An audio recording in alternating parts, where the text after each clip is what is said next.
जब भी हम थर्मोडायनेमिक्स की बात करते हैं तो क्लियरली हमारे दिमाग में आता है क्या है थर्मोडायनेमिक्स का मतलब क्या है।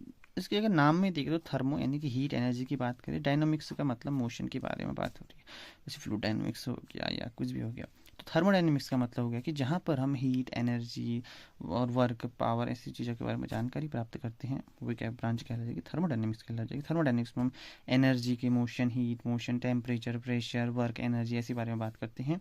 अब हम बात करते हैं थर्मोडायनेमिक्स में जाने से पहले कि सिस्टम क्या है। ठीक हो जाएगा। सिस्टम का मतलब है कि जो चीज़ कार्य कर रही है। फॉर एग्जाम्पल ये मेरे पास एक कार है। ठीक है, ये मेरे पास एक कार है, बहुत ही बेहतरीन कार है, ये मेरी BMW है। ठीक है, अब इस कार का जो इंजन है जो काम क्या कर रहा है, उसका इंजन ही से तो काम हो रहा है, उसकी वजह से तो सारी चीज़ चल रही है। तो जो इंजन कहलाएगा वो क्या कहलाएगा, सिस्टम। और उसके बाहर का हिस्सा सराउंडिंग। फॉर एग्जांपल तुम मेरी वीडियो देख रहे हो, तुम तभी थर्मोडायनेमिक्स पढ़ रहे हो, तुम पढ़ रहे हो कमरे में किसी बैठ कोने में बैठ के पढ़ रहे होगे।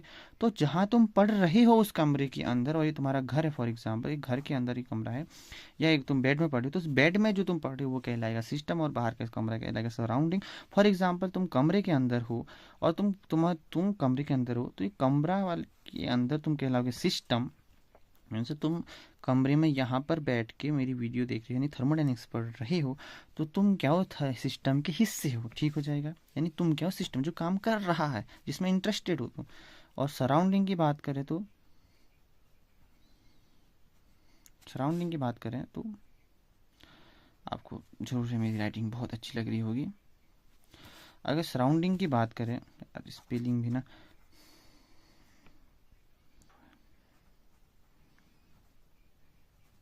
अगर सराउंडिंग की बात करें तो यानी कि ये मेरे पास जो कार, मेरी BMW की कार थी, ये जो मेरी BMW की कार है, तो यानी इंजन को छोड़ के बाकी पूरी बॉडी क्या कहलाएगी, सराउंडिंग, यानी कि इंजन का नेबर यानी सिस्टम का नेबर पार्ट।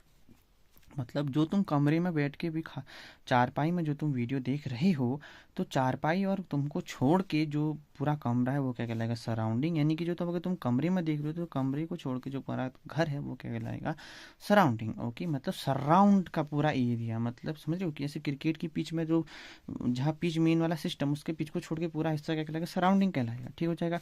और बात जब यूनिवर्स की आती है, यूनिवर्स का मतलब हो जाएगा जब सिस्टम और सराउंडिंग दोनों ऐड हो जाते हैं। मैं एच कह रहा हूँ खाली उसको वो करने बार बार लिखने से, तो ये पूरा क्या बन जाता है, यूनिवर्स है। यूनिवर्स का मतलब सिस्टम सराउंडिंग। फॉर एग्जांपल ये मेरे पास, ये तो ये यूनिवर्स हो जाएगा, ये सराउंडिंग, और ये क्या हो जाएगा, system. System surrounding universe. Okay, universe के अंदर सभी चीज़ें होती हैं। ये ओवरऑल डेफिनेशन है सिस्टम, सराउंडिंग और यूनिवर्स की। आई होप आपको समझ में आया होगा कि मैंने क्या कहा। अगर आपको अच्छा लगे तो लाइक एंड सब्सक्राइब जरूर करना। अगर कुछ भी डाउट हो तो कमेंट सेक्शन में ज़रूर बताएं। मिलते हैं आपको अगली वीडियो में। Bye bye.